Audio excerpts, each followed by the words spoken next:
ကယ်တော့ကိုကာကိုလာကိုဒီလိုနီးနဲ့လောက်တာပါတယ်လူတယောက်ကအေးရောင်းလက်ဆက်ရှိကိုလာပြီးအကျွေးစစ်တစ်စီးထည့်လိုက်ပါတယ်အကျွေးစစ်လေးကရှော့ဆောင်အတိုင်းလိမ့်ဆင်းသွားပြီးနောက်ဆုံးမှာအကျွေးစစ်ထည့်တဲ့အပေါက်ထဲကိုကျသွားပါတယ်အဲ့ဒီအချိန်မှာပဲနှစ်သုံးကောင်ကချက်ချင်းပြန်တန်းလာပြီးပလင်းခွန်အလုပ်ကိုယူသွားပါတော့တယ်သူတို့တွေပူပေါင်းပြီးပလင်းကိုတတ်မှတ်ထားတဲ့နေရာမှာအတိအကျအဝင်ခွင်ကြဖြစ်အောင်တက်ဆင်လိုက်ကြပါတယ်နောက်ဆုံးတော့ပလင်းကို6ကြီးရဲ့အလဲဗဟိုစီကိုပို့လိုက်ပါတယ်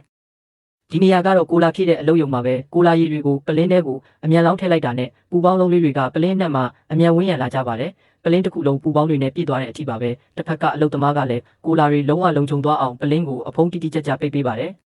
ဒီအချိန်မှာတော့ကိုလာဖြစ်ပြီးသားပလင်းကနောက်တစ်ဆင့်ကိုဝင်ရောက်သွားပါပြီနင်းလူသားတအုပ်ကတန်းစီပြီးရေခဲကျိတ်ဆက်ထဲကိုခုန်ဆင်းလိုက်ကြတယ်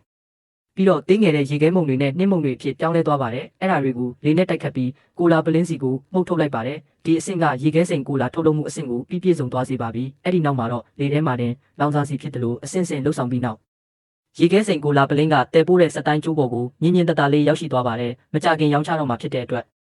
အလုသမားတွေကမောင်းတိစစ်တီးပြီးတော့ဒီရေခဲစိန်ကိုလာပလင်းအသစ်ဆက်ဆက်လေးကိုဂုံပြူကြပါတယ်နောက်ဆုံးမှာကိုလာပလင်းထွက်ခွာသွားတဲ့အခါအပြင်မှာအကြာကြီးစောင့်နေခဲ့တဲ့လူကနောက်ဆုံးတော့လမ်းဆန်းစီတဲ့ကိုကာကိုလာကိုတောက်တုံးလိုက်နိုင်ပါတော့တယ်